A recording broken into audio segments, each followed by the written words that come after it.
नहीं, ज्ञान सुन भी लिया, सुनाए भी लिया, ज्ञान समझ भी लिया, दूसरों को समझाने योग्य भी बन गए, लेकिन स्वयं पवित्र नहीं बने।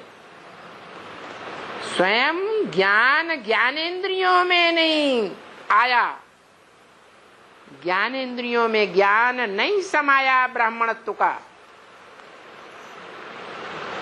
जो ब्राह्मणों के जीवन का सार है, ब्राह्मण पवित्र होते हैं। इसलिए भारत की हिस्ट्री में ब्राह्मणों को राजाएं भी पूजते थे,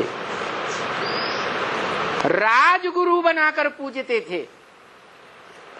क्यों? क्योंकि ब्राह्मणों में वो पवित्रता होती थी। पौराणिक हिस्ट्री में दिखाते हैं कि महाभारत में चाहे कौरव हो, चाहे यादव हो, चाहे पांडव हो, एक गुरु था, सफेद दाढ़ी मूंछ वाला। कौरवों की सभा में भी जब जाता था तो सब उसको मानते थे। कौन था? है भीष्म पितामह, द्रोणाचार्य।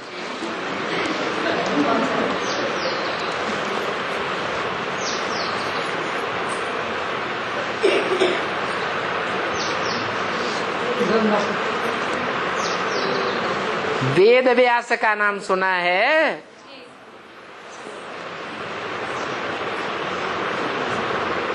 वो व्यास जब सभा में उपस्थित होता था तो सभी उसके सामने झुकते थे। वो था पक्का ब्राह्मण।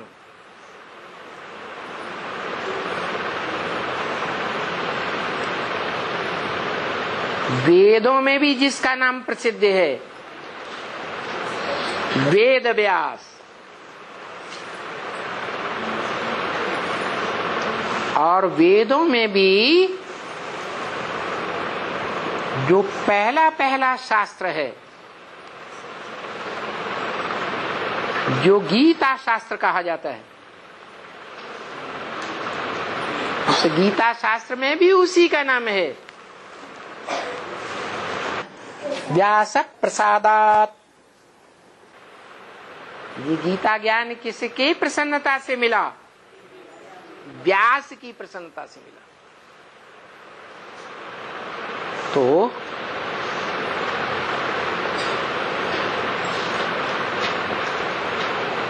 उस शास्त्रकारों की दुनिया में वो सर्वोपरि है। बड़े से बड़ा ज्ञानी माना जाता है।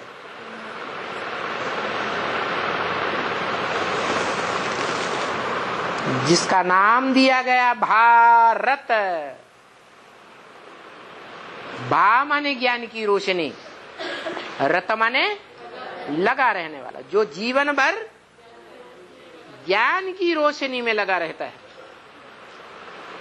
ऐसे नहीं ये संगम युग की बात है। संगम युग में तो है ही, जब से बाप को पहचाना तब से लेकर जीवन पर्यंत ज्ञान की रोशनी में ही लगा रहता है, दूसरा कोई धंधा नहीं। और शूटिंग पीरियड में जो लगातार ज्ञान की रोशनी में लगा रहेगा, वो ब्रॉड ड्रामा में भी ज्ञान की रोशनी में ही लगा रहेगा। चाहे वाचा के आधार पर, चाहे शास्त्रीय आधार पर, साहित्य में भी वाल्मीकि के रूप में जन्म लेगा द्वापर में, या कलयुग में तुलसीदास के रूप में जन्म लेगा,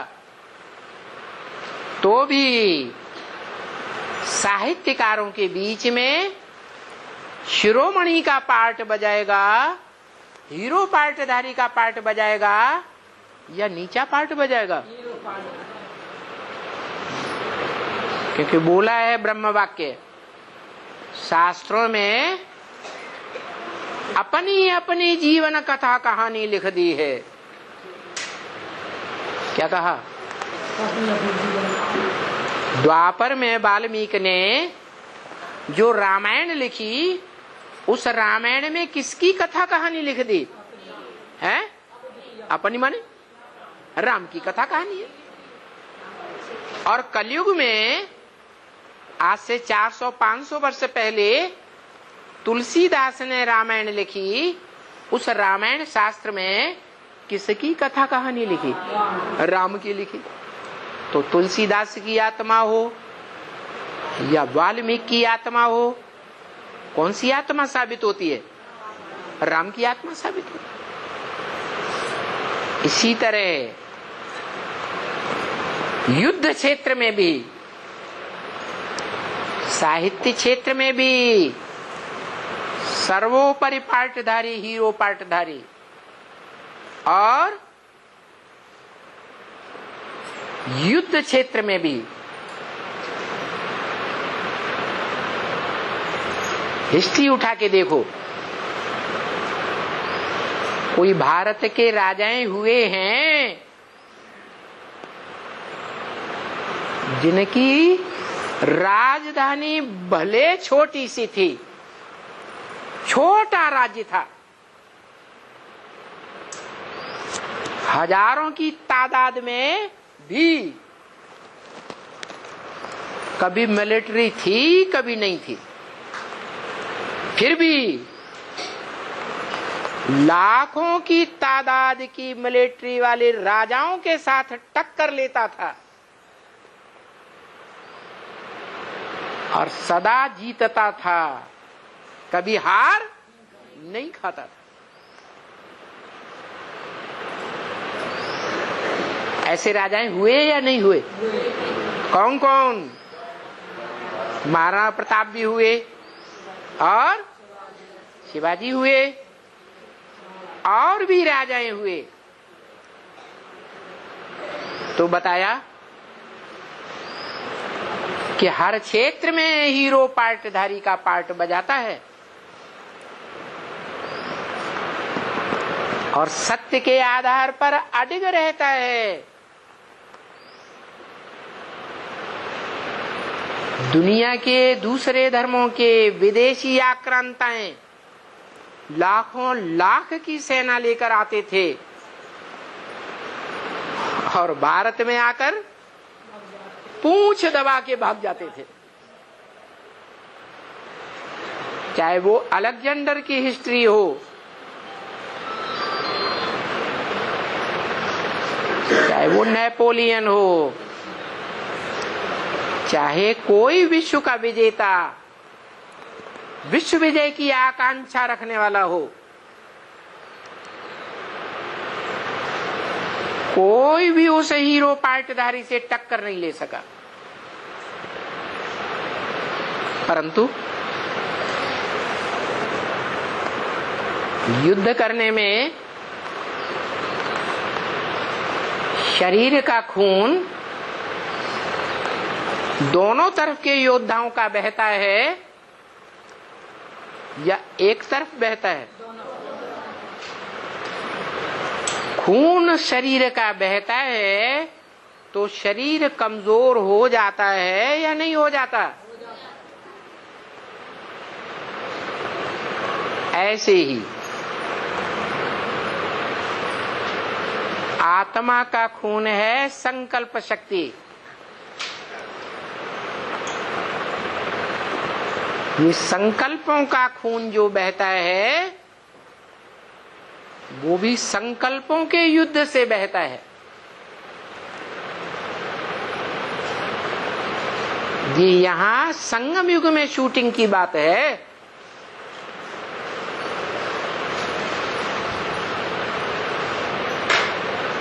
लगातार युद्ध रहता है क्योंकि विश्व की बादशाही का सवाल है। दुनिया में जितने भी राजाएं हुए वो कोई भी विश्व के बादशाह नहीं बने, क्योंकि हिंसा का आधार था। ये तो अहिंसक बादशाही स्थापन हो रही है और अहिंसा के आधार पर ही सारे विश्व की बादशाही ली जा सकती है। परंतु लड़ाई के बाद ही राजाई स्थापन होगी या बिना लड़ाई के राजाई स्थापन हो जाएगी? पहले लड़ाई फिर राजाई।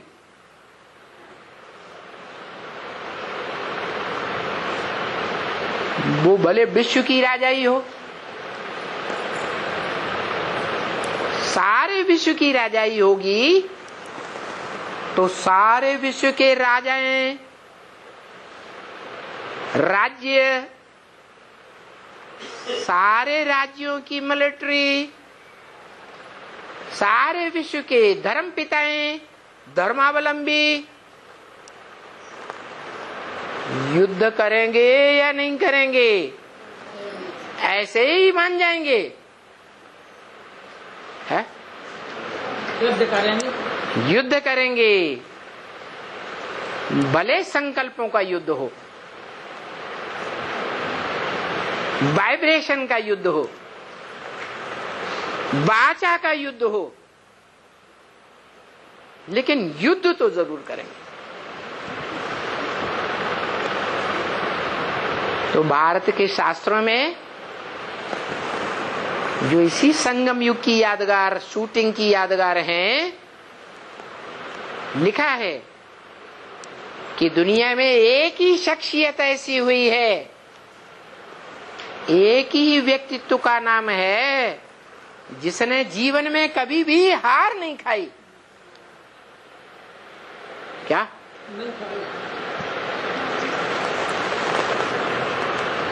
क्योंकि बाप का वाक्य है, महावाक्य, ब्रह्म वाक्य है, विजय तुम्हारा जन्म सिद्ध अधिकार। माने जिस दिन से जन्म लिया, जिस दिन से बाप का बच्चा बना, निश्चय रूपी जन्म लिया, उस दिन से लेकर के महामृत्यु के समय तक भी वो आत्मा कोई भी प्रकार के युद्ध में, लेकिन युद्ध अहिंसक होना चाहिए, बाहुबल का नहीं। जहां बाहुबल की नौबत आती है वहां ब्रह्म वाक्य है, भाग जाना चाहिए, मुकाबला नहीं करना चाहिए। जैसे शास्त्रों में प्रसिद्ध है, भस्मासुर ने आक्रमण किए, पीछे पड़ गया भस्म करने के लिए, तो क्या किया है? सारी दुनिया में भागते भागते फिरे, पकड़ में ही नहीं आए।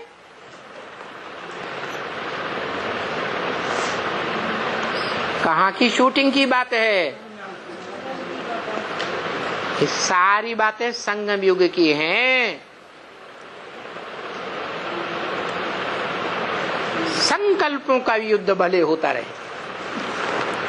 वाइब्रेशन का युद्ध होता रहे, भयंकर से भयंकर, वाचा का युद्ध होता रहे, कोई कुछ कहेगा, कोई कुछ कहेगा, कोई कुछ कहेगा, सारी दुनिया एक तरफ और एक आत्मा दूसरी तरफ, जो यज्ञ के आदि में भी हुआ था।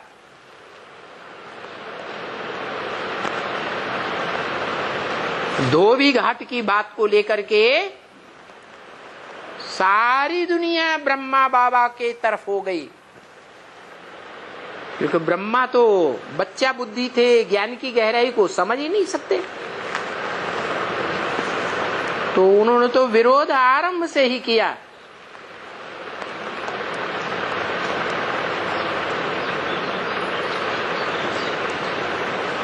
ब्रह्म वाक्य मुरली में ही ब्रह्मा के द्वारा बुलवाया गया।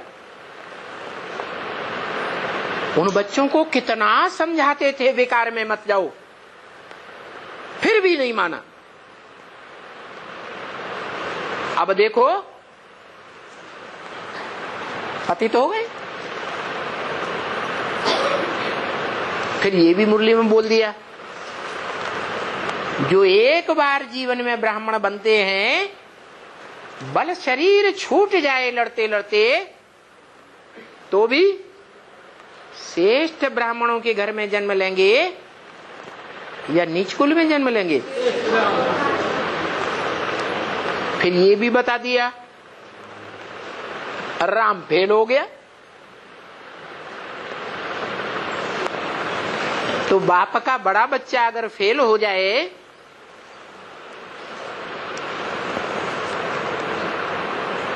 तो कैसा भी बच्चा हो, उस बच्चे को डाडे की प्रॉपर्टी देनी पड़ेगी या नहीं देनी पड़ेगी?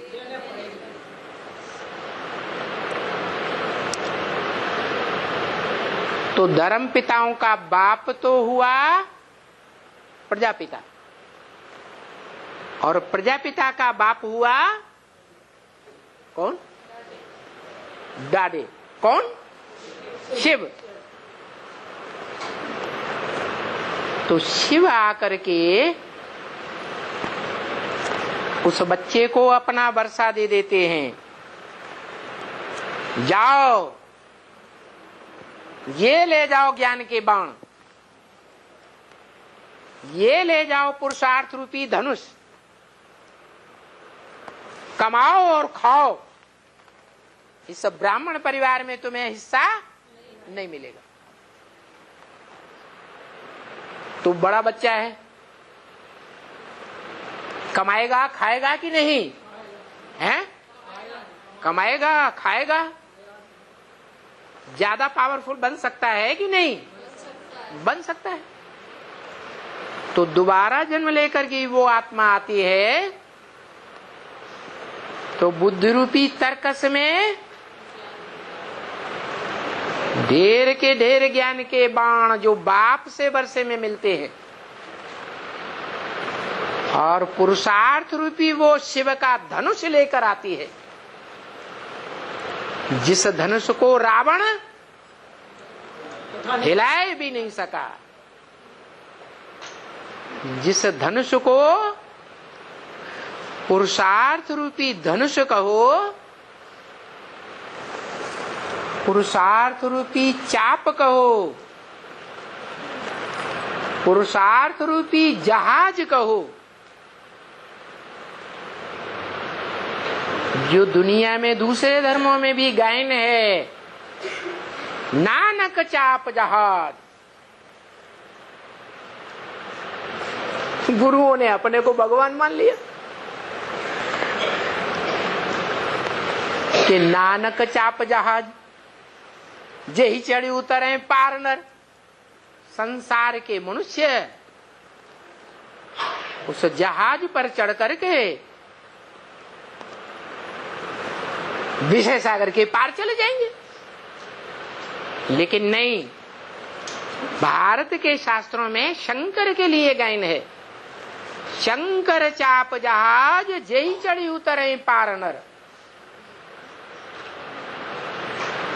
ये शरीर रूपी रथ कहो, शरीर रूपी चाप कहो, शरीर रूपी जहाज कहो, वेद वाक्य मुरली की भाषा में क्या नाम है जहाज का? चंद्रकांत वेदांत जहाज, जिसमें चंद्रमा की कांति भरी हुई है। कांति माने रोशनी। चंद्रमा के मुख से जो ज्ञान निकला, वो सारा ज्ञान उसमें भरा हुआ है। वेदों शास्त्रों को भी अंत करने वाला, वो ऐसा जहाज है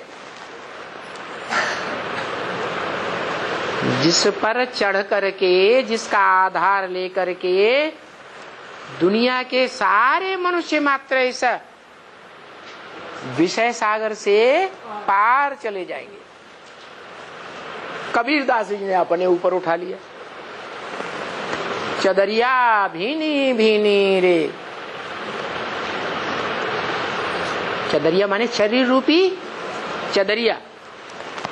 सो चादरे सुर नर मुनि ओढ़ी, देवताओं ने भी ओढ़ी।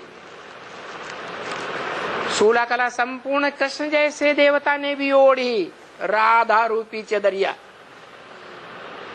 फिर नीचे गिरे या ऊपर उठे? नीचे गिरे।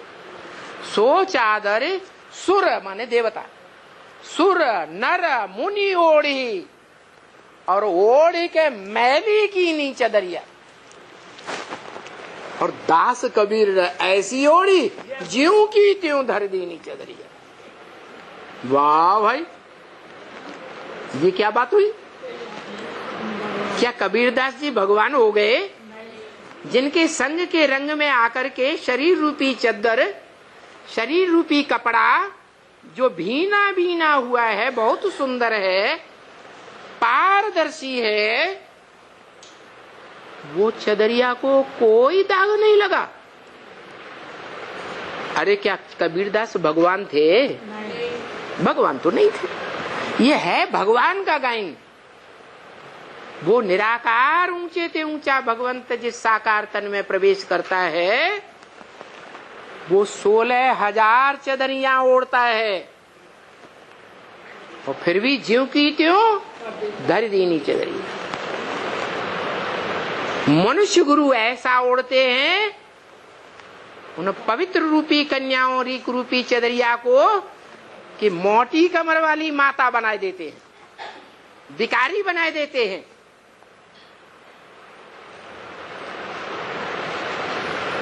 भ्रष्ट बनाए देते हैं। ये तो एक का गायन है जो अमोघ वीर्य गाया हुआ है। क्या? अमोघ वीर्य का मतलब क्या है? मतलब है कि वो पार्टधारी बिच्छू टिंडन वाली सृष्टि पैदा नहीं करता। आज कैसी सृष्टि पैदा हो रही है? जो बच्चे पैदा होते हैं वो माता पिता को ही दुख देते हैं। जैसे बिच्छू के पेट से बच्चे पैदा होते हैं तो पेट फाड़ के जन्म लेते हैं। पहले जब बच्चों का जन्म होता था तो हॉस्पिटल में जाकर के पेट फाड़े जाते थे? नहीं। आज पेट फाड़ करके बच्चे पैदा होते हैं। ये बच्चों का पूर्व जन्म का हिसाब ही ऐसा है। तो बताया कि जो भगवान का पार्ट है वो ऐसा श्रेष्ठ पार्ट है कि हजारों के संसर्ग संपर्क संबंध में आता है, और वो संबंध गोप गोपियों के रूप में गाया जाता है। कैसा संबंध? क्या मतलब? गुप्त संबंध। अरे दुनिया में कौन सा ऐसा गुप्त संबंध मनुष्यों का होता है, इंद्रियों का, जो गुप्त ही रखा जाता है, संसार के सामने प्रत्यक्ष नहीं किया जाता? कौन सा संबंध होता है? भाई बहन का, बाप बेटी का, अरे माँ बेटी का, कौन सा संबंध गुप्त रखा जाता है? हैं? पति पत्नी का संबंध गुप्त रखा जाता है। तो जो संबंध मनुष्य मात्र में गुप्त रखा जाता है उसको कहा जाता है गुप्त संबंध, गोपनीय। वो राज की बात है। बच्चा बुद्धि उस संबंध को नहीं समझ सकते। ये ब्राह्मणों की दुनिया में भी भगवान ने आकर के कैसा गुप्त संबंध जोड़ा था गोप गोपियों के साथ, जो नाम गोप गोपी हुआ। वो संबंध गुप्त रहा। वो 16,000 के परिवार ने जाना, परिवार के उन भांतियों ने जाना जिन गोप गोपियों को वरदान मिला हुआ था कि तुम्हारा पूरा परिवार ज्ञान में चलेगा। वरदान मिला या नहीं मिला? तो 16,000 की बात नहीं है, वो ईश्वरीय योगियों का परिवार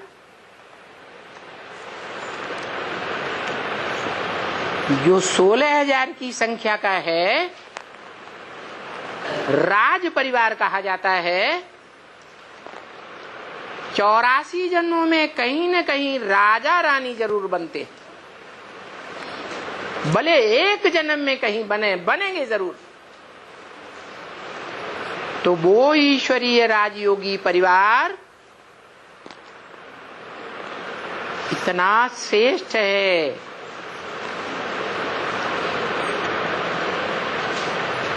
जिस परिवार से स्वाधीन राजाएं निकलते हैं, जो अपने राज्य में सदैव स्वाधीन रहते हैं। ये राजाई,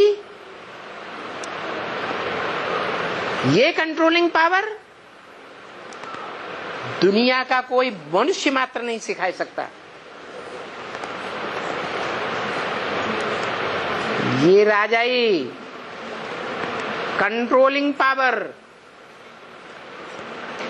भगवान बाप ही सिखाता है। और किस आधार पर? आधार वही है।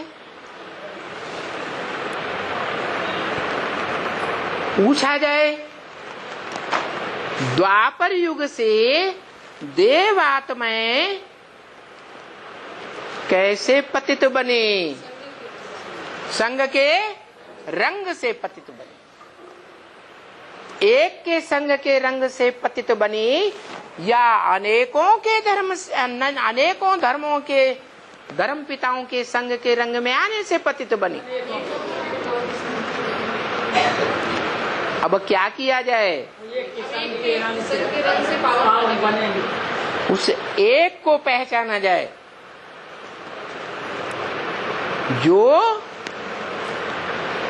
दुनिया का बड़े से बड़ा राजयोगी है।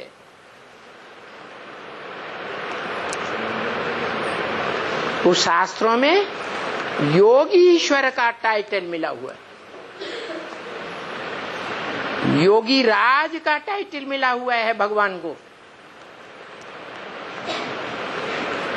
परंतु अनजाने में, अज्ञानता के कारण कृष्ण का नाम डाल दिया, और जिस कृष्ण का नाम डाला है वो कृष्ण बच्चे के रूप में पूजा जाता है।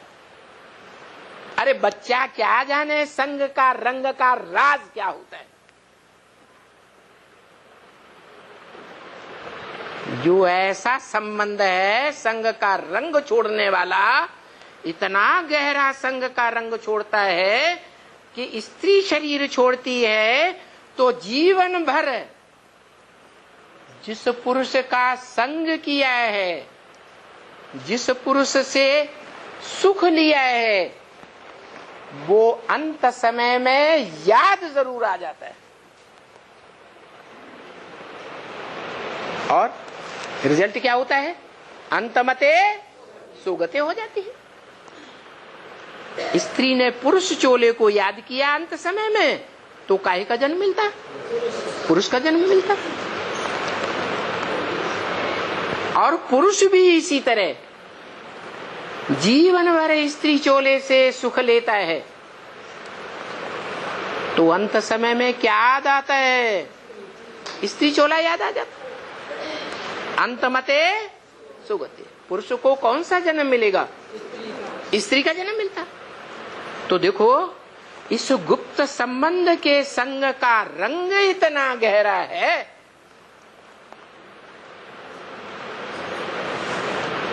कि वो अगले जन्म तक छाप मन बुद्धि रूपी आत्मा में रह जाती है। यही राज है जो बाप आकर के समझाते हैं कि एक के संग के रंग में रहेंगे, चाहे श्रेष्ठ इंद्रियों का संग हो, चाहे भ्रष्ट इंद्रियों का संग हो, संग का रंग जरूर लगेगा और याद जरूर आएगा। रसगुल्ला कब याद आता है? खाया होता है तो याद आता है।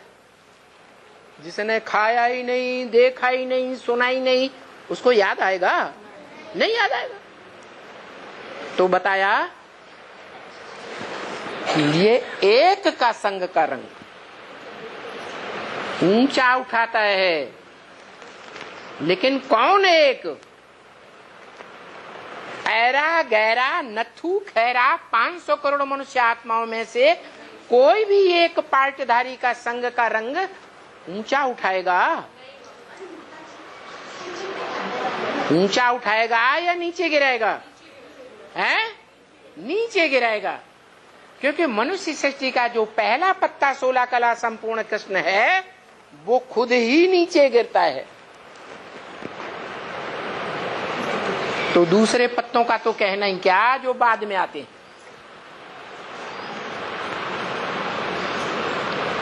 तो मनुष्य सृष्टि वृक्ष के उस ऊंचे से ऊंचे पार्टधारी बीज को पहचानने की बात है। और वो बीज की पहचान कौन देगा? है? कौन पहचान देगा? वो स्वयं देता है। वो स्वयं अपनी पहचान देता है। कौन देगा? वो स्वयं देगा अपनी पहचान। शिव बाप पहचान नहीं देता है? शिव बाप पहचान देता है। कितने साल हो गए पहचान लेते लेते? अरे बताओ, शिव बाप ने ब्रह्मा के तन में प्रवेश होकर के जो ब्रह्म वाक्य बोले वो सुनते सुनते पढ़ते पढ़ते कितने साल हो गए? 80 साल हो गए। परमानेंट कोई ने बाप को पहचाना? है? आज पहचानते हैं, कल निश्चय बुद्धि मृत्यु को पाते हैं। यज्ञ के आदि में खून से लिख करके देते थे।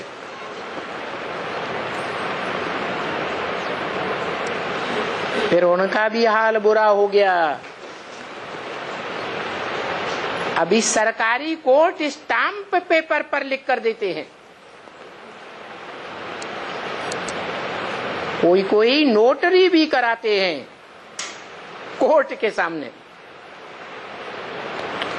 आज निश्चय बुद्धि बन करके निश्चय पत्र लिख कर देते हैं और कल अनिश्चय बुद्धि की मौत हो जाती है। तो बताओ, कोई छाती ठोक करके कहेगा कि माया के फाइनल पेपर में हम फेल होने वाले नहीं हैं,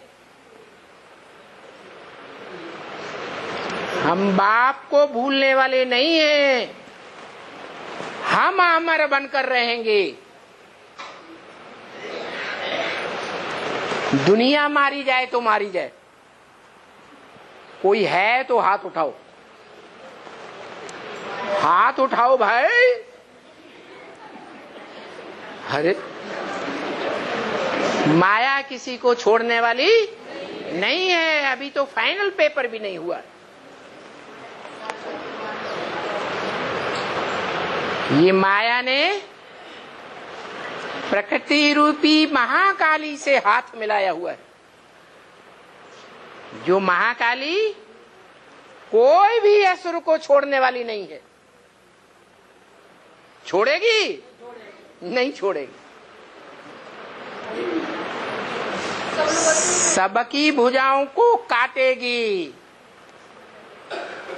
जो भगवान की सहयोगी विशेष भुजाएं होंगी, उन भुजाओं को भी काट करके अपनी कमर का लज्जा बचाएगी। कौन? महाकाली।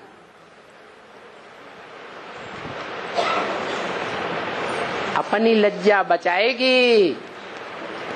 उन सहयोगी बाप की भुजाओं के द्वारा ऐसे बुलवाएगी, संसार के सामने ऐसे कहलवाएगी कि माता सच्ची है महाकाली और वो झूठा है। माता की लाज बचाएगी, बचाएंगी वो भुजाएं, और बाप की लाज गुवाएंगी। बाप को नंगा कर देंगे, लेकिन बाप तो पहले से ही खुला खेल फरक्काबादी। उसको क्या नंगा करेगा कोई? अरे उसका तो नंगा नाच प्रसिद्ध है। जब वो नंगा नाच नाचेगा, जिसके लिए अभी लास्ट संदेश में बोला ब्रह्मा बाबा ने, किस बच्ची गुलजार के द्वारा तो ऐसा नंगा नाच नहीं नाच सकते। कोई पुरुष चूल्हा है, तीसरा रथ, जिसके द्वारा ऐसा डांस होगा ज्ञान का कि सबके चेहरे प्रत्यक्ष हो जाएंगे। कोई का कुछ भी इस दुनिया में छुपा हुआ नहीं रहेगा।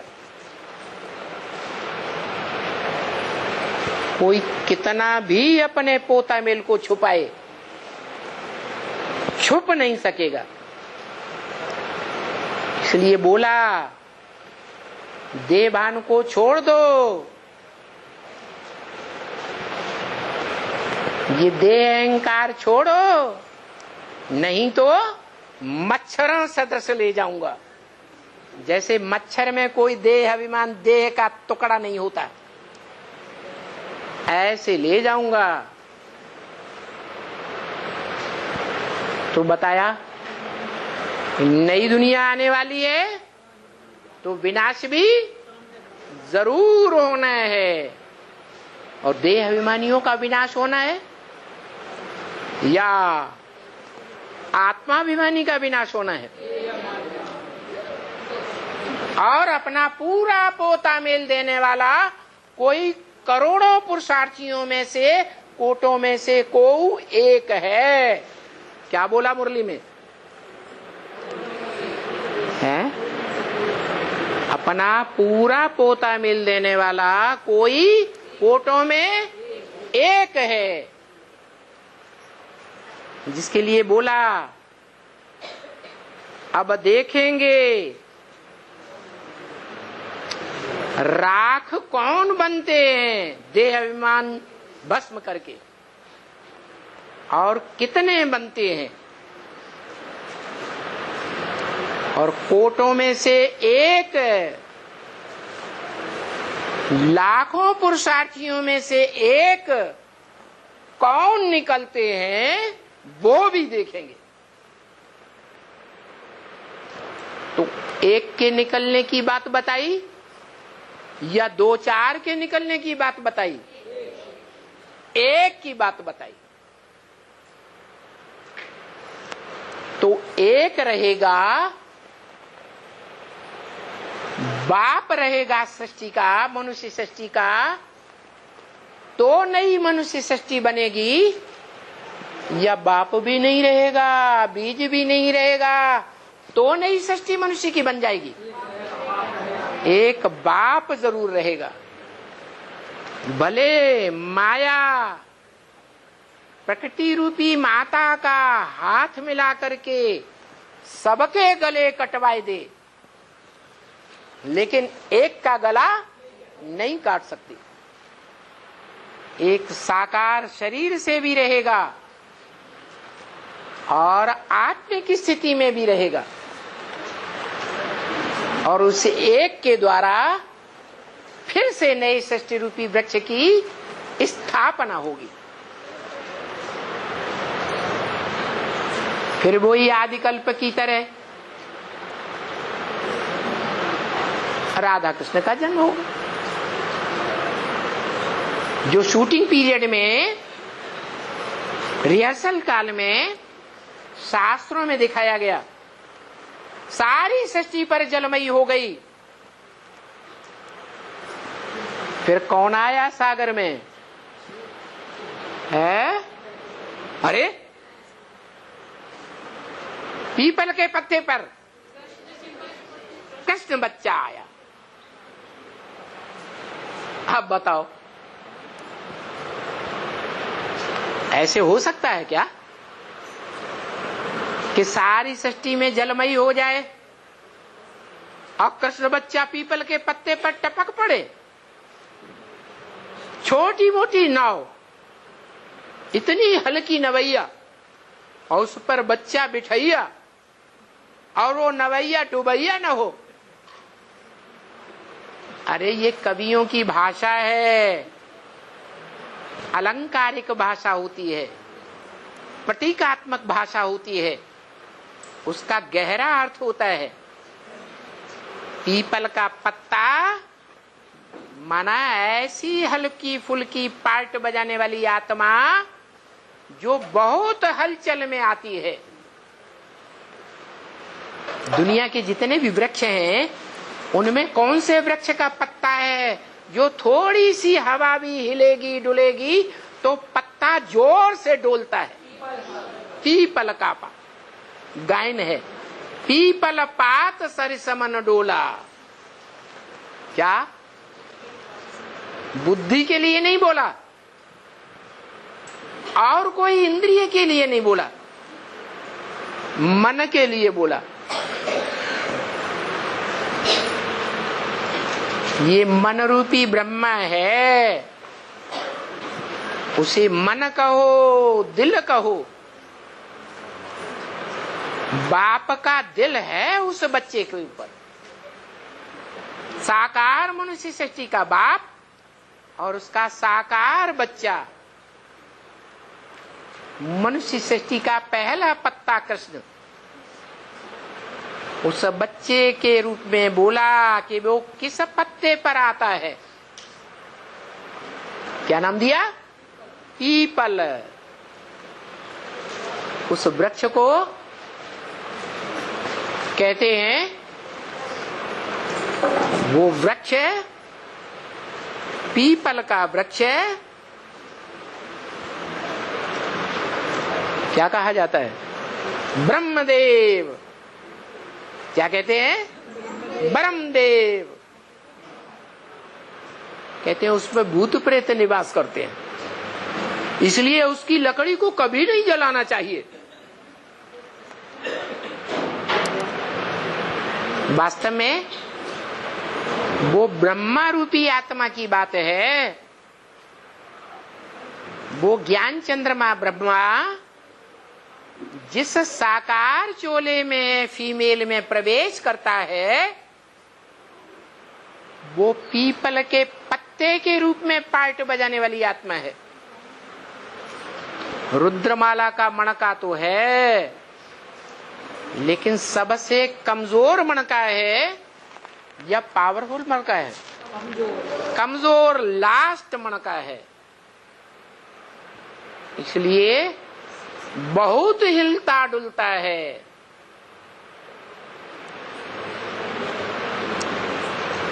ऐसा पत्ता रूपी आत्मा जो लंबे समय तक बाप के साथ रहती है।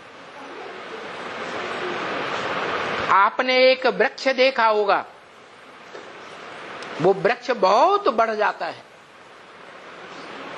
और उस वृक्ष में अनेक प्रकार के और भी वृक्ष पैदा हो जाते हैं। कौन सा वृक्ष है?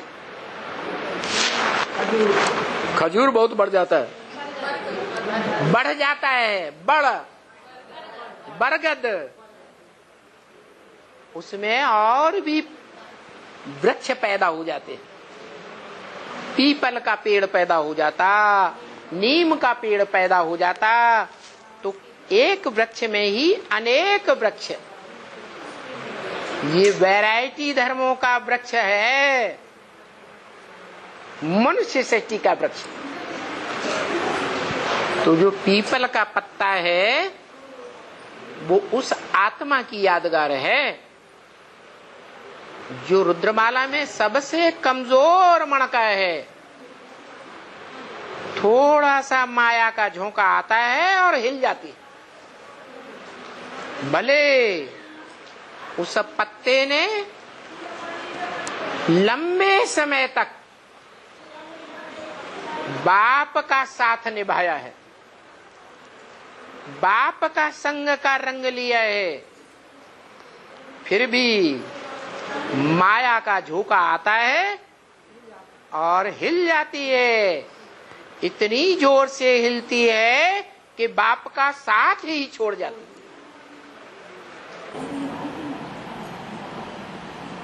दिखाते हैं भव सागर में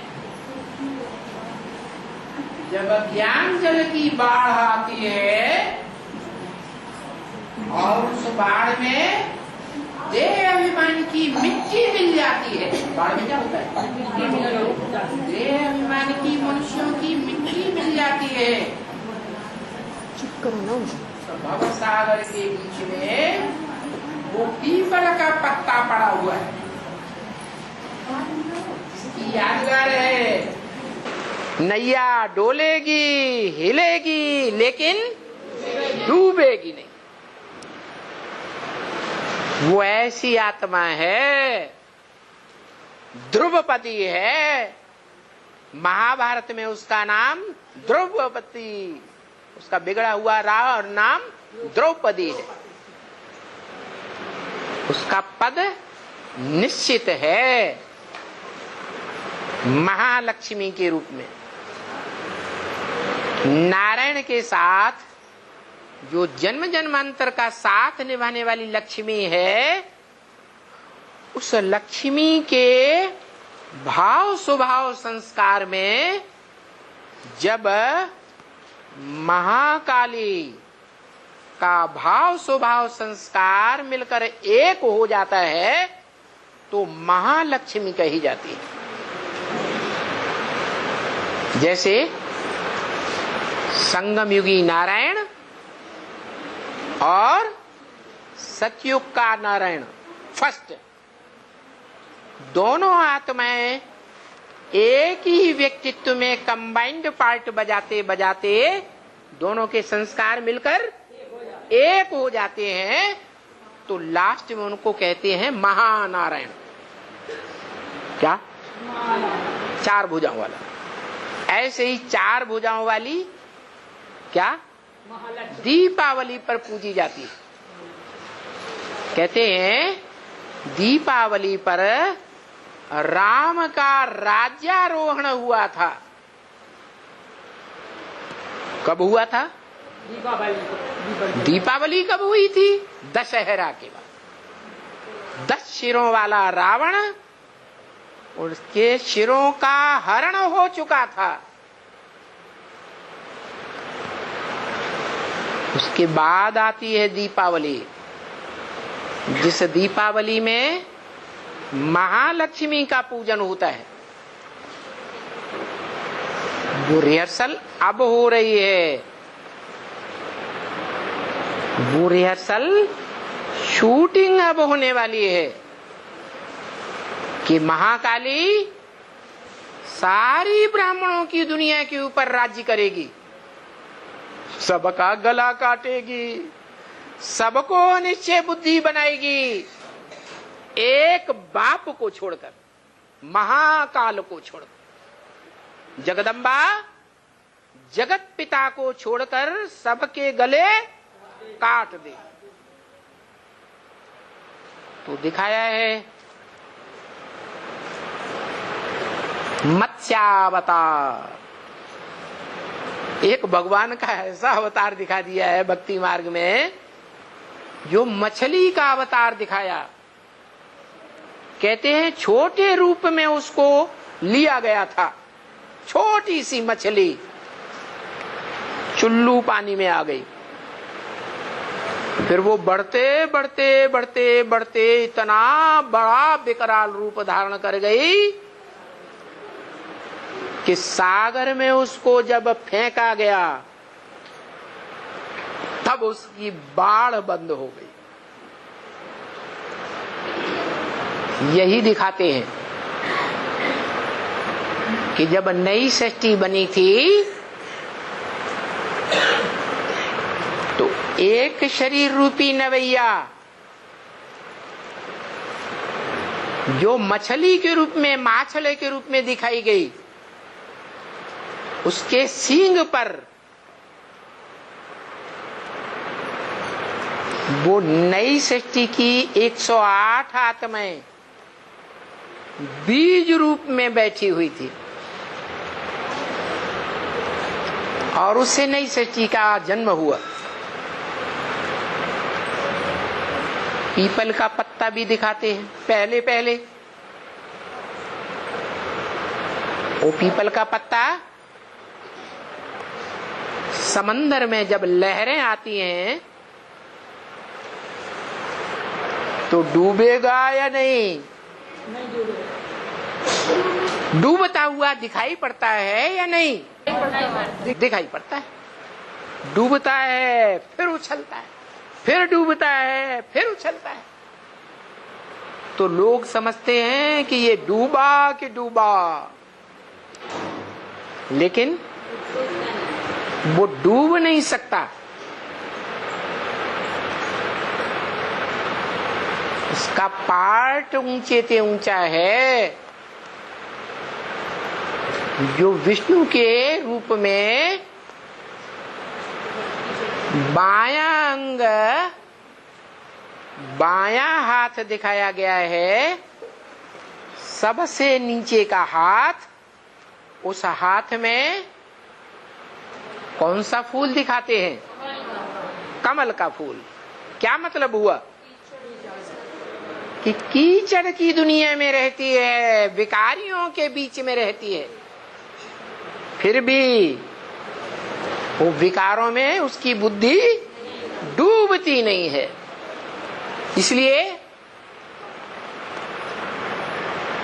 जो चित्र बनाए जाते हैं सरस्वती जगदम्बा के, कॉलेजों में, विद्यालयों में गेट पर छोटा सा ताक बनाते हैं, उसमें जगदम्बा की मूर्ति रखते हैं।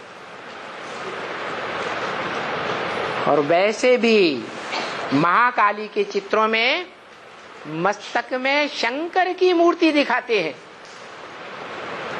इससे क्या साबित होता है? हाँ, कि कैसे भी कीचड़ पट्ट उठाने वाले बच्चे हैं, उनके संग के रंग में रहती भी है तो भी बुद्धि से कमल फूल के समान उपराम रह करके रहती है। वो डूबने वाली नहीं है, उसका पार्ट है। और वो पार्ट विनाश का कार्य वास्तव में 3 मूर्तियों में से कौन सी मूर्ति के सिर पर है? शंकर के ऊपर है जिम्मेवारी। लेकिन शंकर अपनी जिम्मेवारी किसको सौंपता है? असुर संहारिणी को सौंपता है। और वो असुर संहारिणी अकेली नहीं है, ढेर की ढेर भुजाएं हैं जो उसको सहयोग देने वाली है। तो बताया कि नई दुनिया बनती है तो पुरानी दुनिया का विनाश करने वाला कोई प्रैक्टिकल पार्टधारी भी होगा या नहीं होगा। शंकर के लिए तो ब्रह्म वाक्य है मुरली में। शंकर क्या करता है? कुछ भी नहीं। माने करने धरने का काम इंद्रियों से होता है या बिना इंद्रियों के है? इंद्रियों से होता है। और विनाश का काम अपवित्रता से होता है या पवित्रता से होता है? तो शंकर क्या अपवित्र होता है? शंकर के मस्तक से तो मस्तक में ज्ञान का तीसरा नेत्र ही दिखाते हैं। वो तीसरा ज्ञान का नेत्र उसके जीवन में, ब्राह्मण जीवन में, यज्ञोपवीतधारी ब्राह्मण शंकर के जीवन में कभी वो तीसरा नेत्र गायब नहीं होता।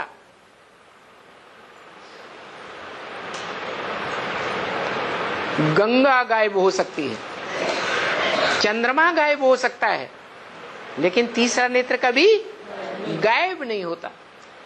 भले विषपाई दिखाया गया है, फिर भी विषपाई होते हुए भी बुद्धि में से ज्ञान कभी लोप नहीं होता।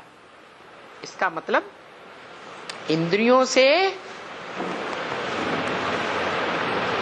रियल पार्ट बजाता है या नारियल का पार्ट बजाता है? वो पार्ट रियल नहीं है। रियल पार्ट उसे कहा जाता है जिस पार्ट में इंद्रियां आसक्त होकर के सुख भोगती हैं। इंद्रियों के जिस पार्ट में इंद्रियां अनासक्त रहें,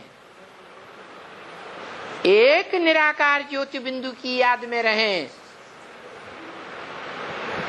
तो उसे आसक्त कहेंगे क्या? कहेंगे नहीं। मन को कंट्रोल करने की बात है।